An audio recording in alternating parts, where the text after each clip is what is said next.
you believe that the Jews run the American government. That's not a secret, Charlie. Israel did 9/11, Charlie. Oh, they did. Wow. Why are we in the middle? I served. Explain Why were we in the that. Middle East? You can reject involvement in the Middle East without also believing Israel did 9/11. So if Israel did 9/11, help me understand this. Who were the hijackers of the planes?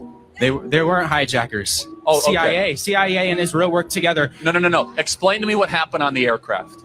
Okay, first off, what we have to understand, there's only one plane that actually crashed. No, okay? there were three. No, the building's imploded. Okay, if a plane's going to hit a building, why would the building fall down? Time out. Flight 93, did it exist? Flight 93 existed, yes. Okay, so who tried to hijack that plane? They sacrificed those people to make it look like Bush was targeted who- because they wanted to cover up Right. Bush's involvement. So he just happened to be in Texas reading a book to elementary kids, and they're reading a sign on a Guys, whiteboard let me say that talks this. about towers falling, Charlie. We have Anti-Semitism. been lied to since the beginning of this country. Jews, Freemasons, all of it's a satanic agenda. Israel is the synagogue of Satan. They're killing innocent people in Palestine over the guise of sovereignty. New World Order is coming, Charlie. Guys, anti-Semitism is literally a brain cancer, as you could see. How is this anti-Semitic, Charlie? Okay. Explain to me, Flight 93, who was the hijacker? They didn't have real hijackers, Charlie. They were plants. Okay. So they got the black box. Of course, it was all just like a conspiracy. Just like they found the passport and miraculously 2 miles down from the crash site in I'm sorry, New York. what? They just happened to find one of the hijackers' passports laying on the ground 2 miles away from the crash site in New York. It just happened to be there. They just walked up and found it. They just randomly happened to find a perfectly familiar good with passport. that piece. Look of it up. paper. Damn. World War II was fought not over what everyone thought it was fought of. Every war is fought by. It is funded by the rich, the Rockefellers, all the rich, the Rothschilds. Okay, so Who are the Rothschilds and the Rockefellers? They are Israeli Jewish families, and they are 100% in control of everything, the globe, all countries, the musicians, the movie industry, Hollywood, what we're being taught in schools, what's even in the books that they're teaching these children. They run the show. Israel, Israel, Israel. And that doesn't mean you hate the Jewish people just because you state the facts. We're talking about the Israeli governments, the Mossad. let me ask you a question. They funded all those. Was Hitler bad? I don't think. I think Hitler was bad. Yes, Hitler was bad. Yes, but did the Holocaust happen? the Holocaust did happen. How many people died? Not 6 million. How many?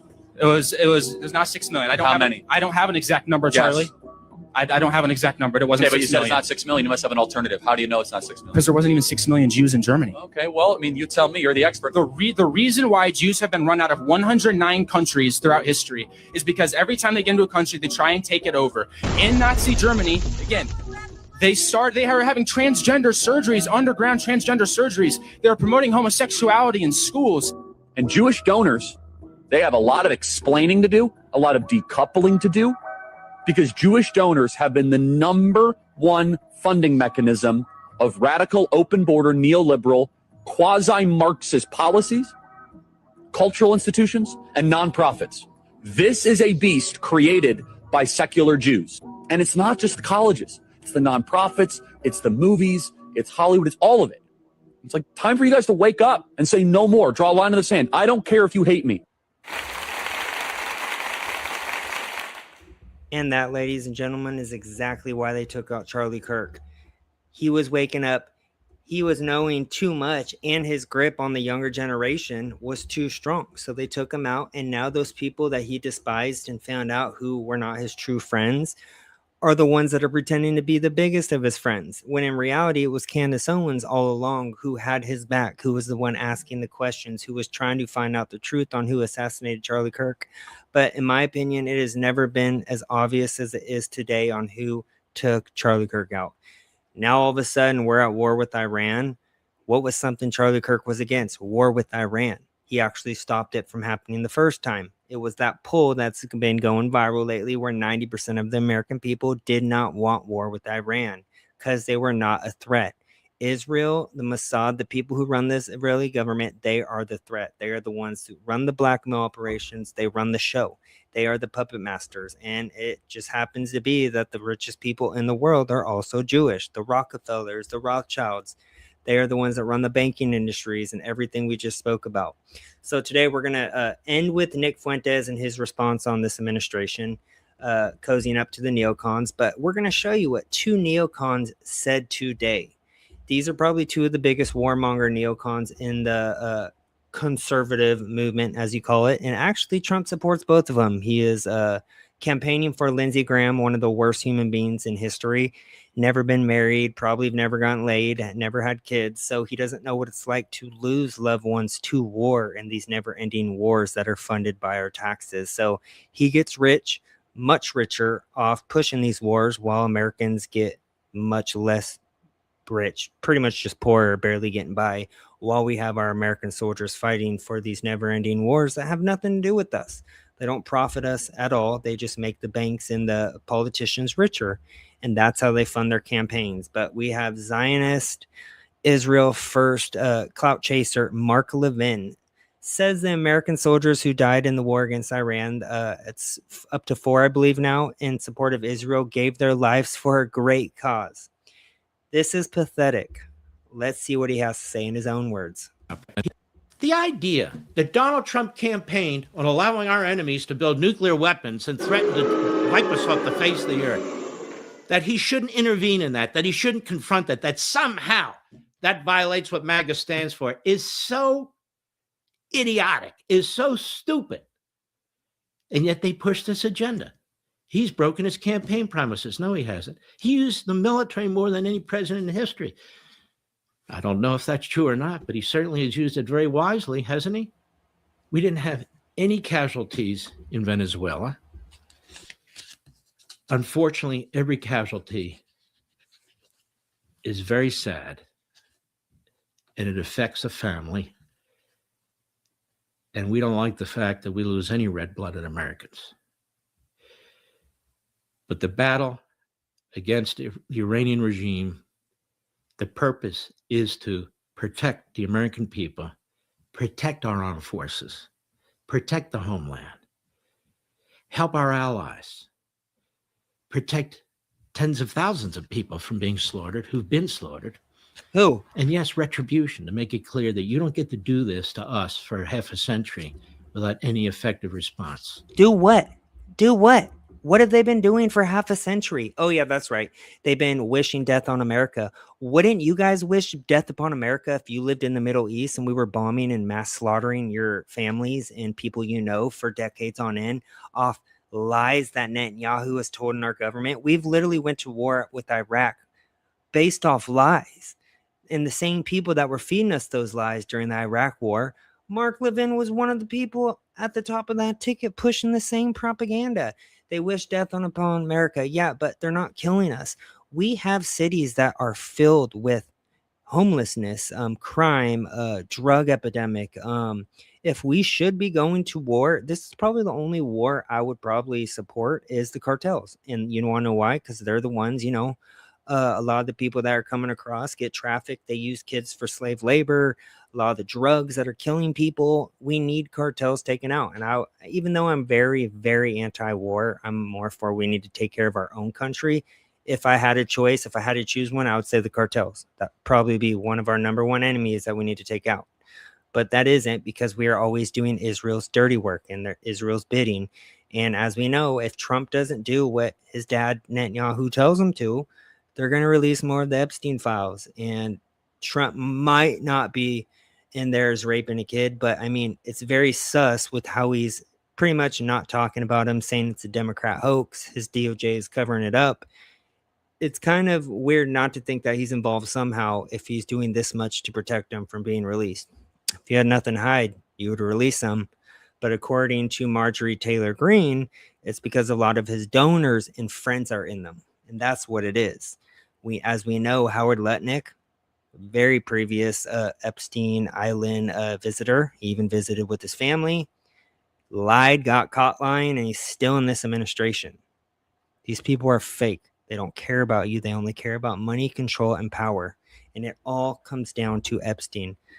That's why this whole war is happening. Israel said bomb Iran.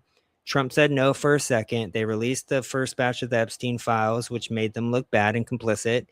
And now all of a sudden we're bombing them again. Israel has all of the blackmail videos, and they're using it over this administration's head. So, of course, if we lose heroes, and we lost 3, and there may be more, the president says likely so, because it's a massive military operation. It's a terrible thing. They gave their lives. They gave their lives for a great cause. The cause is to try and ensure that it doesn't happen again, but on a massive, broader scale. We're talking about nuclear weapons. All right, Mark Levin, since you want to continue to push wars, how about this? You go fight these wars yourself. You actually volunteer your kids to go in and fight these wars, because we, the American people, we are done doing Israel's dirty work. And that is all this is about. This war didn't need to happen.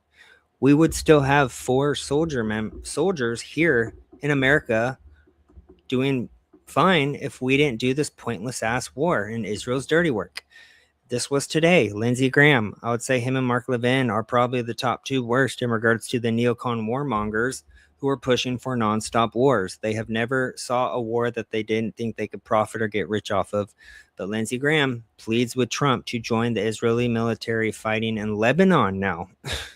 And they support Hezbollah, Hamas, and the Houthis. One thing to President Trump, in case you're watching.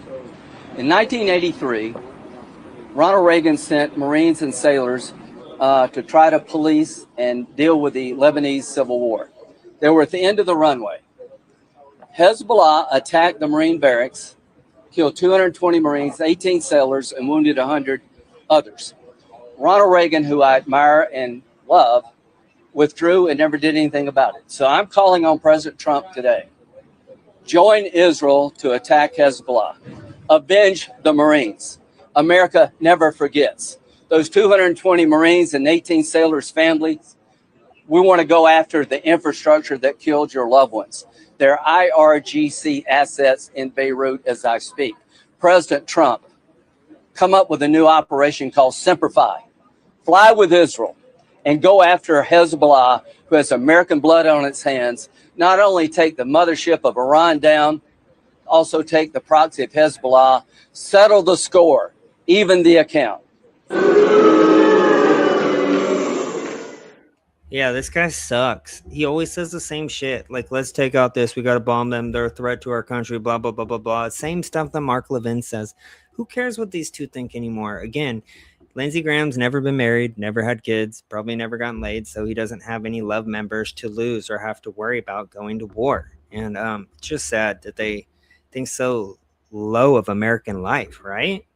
It's like very offensive. And here's another person talking about how Trump sold us out and betrayed us. Let's see what she has to say. No, you just sit down and you be loyal and you support and you cope and you seethe.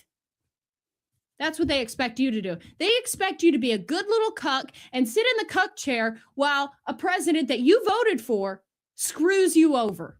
That's what they expect. And you know what that represents? That represents their ultimate disdain for you. You're sitting here like an idiot being loyal to a president who doesn't give a shit about you, and they're laughing at you. They're taking your vote, and they're laughing all the way into the Middle East to start yet another war. If you care about America, you will let it go. It's time to let it go. It's like chasing some guy that's never going to be, guy or girl that's never going to be interested in you. At some point, after so many hours of no response, of no contact, at one point you got to be like, he ain't that interested in you. She's not that interested. Let it go. Let it go. That's what this is. This is like literally this is like a toxic relationship.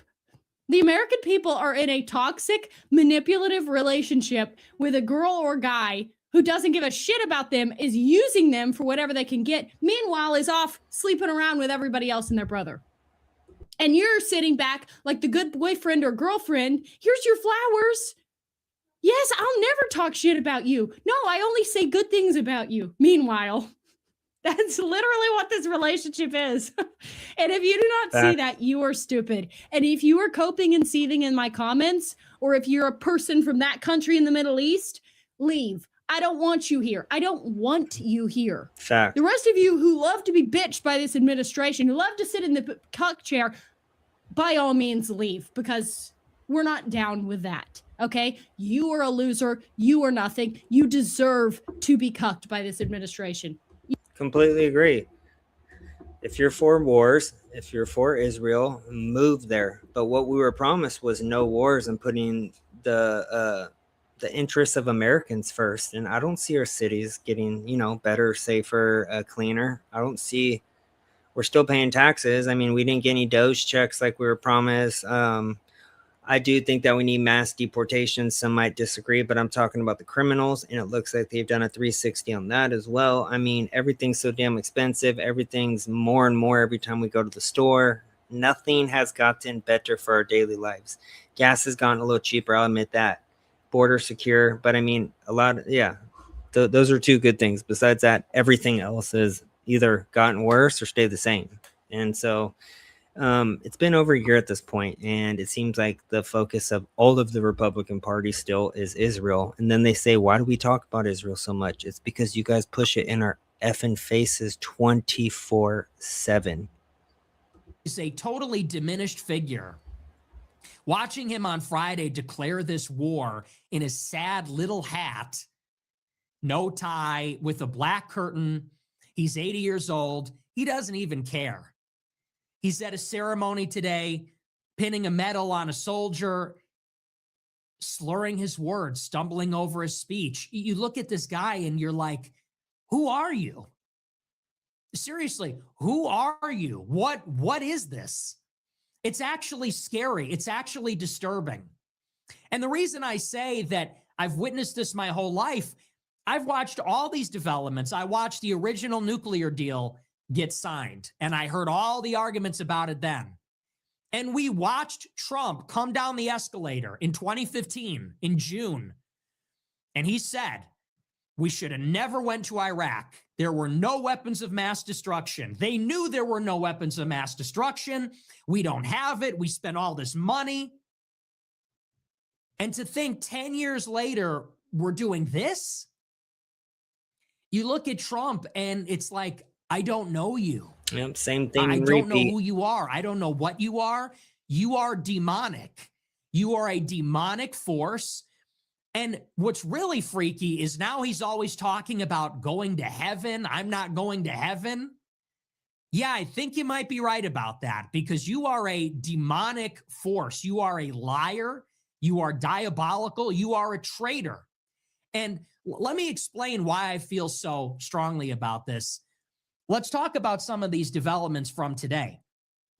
So bringing up that speech again on Friday, Trump lays out the case for going to war with Iran. He's bringing up the Iranian hostage crisis in 79. He's bringing up the barracks bombing in Beirut in 83. He's bringing up the use of IEDs by Iranian-backed militias, the Quds Force, the IRGC in Iraq and elsewhere in the Middle East. And he lays out the case that we had to hit Iran because they are a danger to the world, they're a danger to America, they're working on a nuclear bomb, and they're unwilling to negotiate. That is what Trump told us was the justification for war on Friday. Now, understand, this is a war of aggression, plain and simple. The United States was not under attack at all. And they'll continue to act like they were under attack, even though Marco Rubio literally admitted yesterday that the reason we attacked was for Israel, and now he's trying to backstep what he said. Iran poses no threat to the United States. They are not building a nuclear bomb because they cannot, because we already bombed their nuclear facilities last year. So we're not in any danger. We're not acting in self-defense. One way to say it is that this is a preemptive attack. But preempting what exactly? Well, more on that in a moment. This is a war of choice. This administration chose to go to war. We weren't forced into it like we were at Pearl Harbor or on 9/11. Arguably, at least in those contexts, there was a nominal reason, and both of these things are debated, whether Pearl Harbor was really a surprise, whether 9/11 was not an inside job, or if it was. This is 9/11 was an inside job. There was supposed to be an audit taking place, an exact place where the bombs went off, and they have failed every audit since. a war of choice, purely, and a war of aggression. The Trump administration thought that it could remove the Ayatollah from power, and so we made a decision to kill a foreign head of state because they are a rival, because they are a revisionist power. So we made a decision to go in there. Let's just put that out there for openers. Now, that is what Trump said on Friday. What we have since learned, however, is that this is really a lie. Trump said we're going to war because Iran is sponsoring all this terrorism and they're a historical antagonist and they're a threat to world safety. Again, none of this is true. As I said, war of choice, war of aggression. But Trump's own statement on Friday has today been undermined by his own Secretary of State and according to reports in the New York Times. Yeah, they've been lying to us about everything. And the shitty part is this administration called out the last administration for constantly lying to our faces day in and day out. And that's exactly what this administration is doing. And it's unacceptable. We need to hold both sides accountable, regardless what party or what side you're on, when they are lying. And here we go. Here's a video that came out today. And people were saying, was this real? This is real. Americans are attending funerals while Israeli settlers are filming themselves partying. Yeah, you got that right. Partying in bunkers. This is the special relationship. One provides the coffins, the other provides the content.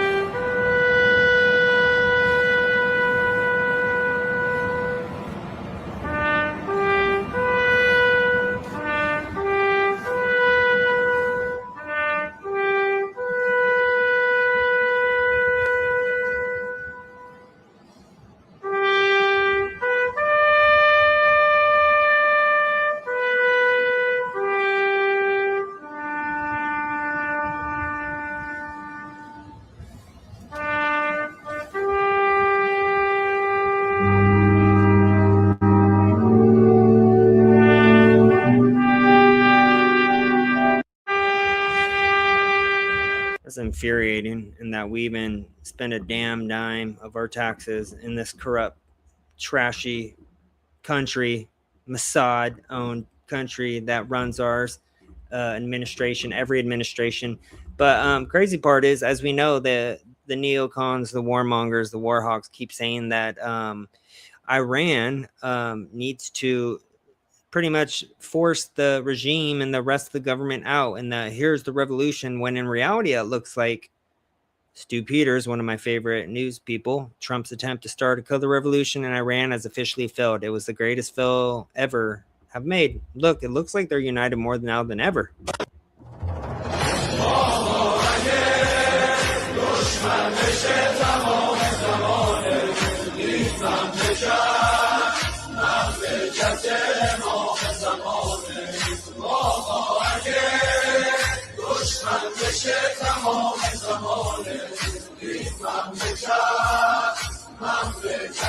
That doesn't look like the people are happy about what happened. It looks, and also people are saying they're saying death to America in these places, which, I mean, you bomb and kill somebody in their population for so long, they're probably going to want you dead, just thinking. That's why when I hear that talking point, I really don't react off emotion where I think a lot of others do. I get it. I mean, I see what America has done to these places, and I see what Israel has done to Palestine, and I would wish death upon people who were bombing my family members in the place where I grew up, which is what Israel's doing to Palestine. So I get it. So let's not react off what people are saying and react off actions. That's what we need to do, because we've been listening to Israel's or Netanyahu's words while there's been no action behind those words for 30 plus years, talking in regards to Iran and them having these bombs that they never had, when in reality, it was Israel the whole time who had those exact bombs. Now we're going to react to Sneeko talking about the Netanyahu interview yesterday. Let's see what he has to say. If no action was taken now, no action could be taken in the future. And then they could target America. They could blackmail America they could threaten. Everything that he accuses Iran of, you realize everything that they accuse Muslims of, the Jews in Israel are doing. They could blackmail America. Oh yeah? Was Epstein Iranian? Was Epstein an Iran operation blackmailing American politicians, intelligence, and financially wealthy people? Who did Epstein work for? This blackmail operation. Was it the brown terrorists in Iraq or Syria, Yemen, Lebanon? Was it a Palestinian operation? Or was Epstein a Jewish Zionist? Were all of his friends Jewish Zionists? Was Ghislaine Maxwell, his girlfriend, a Jewish Zionist? Ghislaine Maxwell's father, Robert Maxwell, was literally Mossad. Leslie Wexner, Jewish Zionist, funded him. Leon Black, Jewish Zionist, funded him. So this is the biggest blackmail operation we have ever uncovered, and not even completely yet. This happened 2 weeks ago, and I said that this was the reason that Trump was going to go to war with Iran, because he's implicated all over these files. Epstein said himself that Trump is one of the most evil people he's ever seen in his life, and he's interacted with the most rich and wealthy people, the most financially influential in the world. He said, I would have typically defended Trump on that statement in the past, but now with him protecting and saying the Epstein files are a hoax and him covering up for it, I mean, I'm starting to believe it more and more. So, I mean, talk is cheap, Trump, but if you're not going to release him, you're obviously complicit in it. That's what I think. Trump is one of the most evil of all time. And then you think, what could Trump have done on that island? What type of blackmail does Epstein have on Trump that separates him from everybody else? You look back, Trump saying, I would date Ivanka if she was 10 years older. Ivanka, I would have sex with her. She's got a great ass, great body, great plump ass. Perhaps I'd be fucking her if she wasn't my daughter. Well, anyways, we don't need to talk about that. I just wanted you guys to hear the first part in that. But interesting biblical times we're living in. Curious what you guys think. Hope you guys have a blessed day. I will be doing the brand new Chris Webby reaction tomorrow. He has Raw Thoughts 7 coming out, and it is going to be epic. He's going to call out both sides, the whole system, and we know he's bringing up Epstein. Hope you guys have a blessed night. Talk to you soon. Peace out.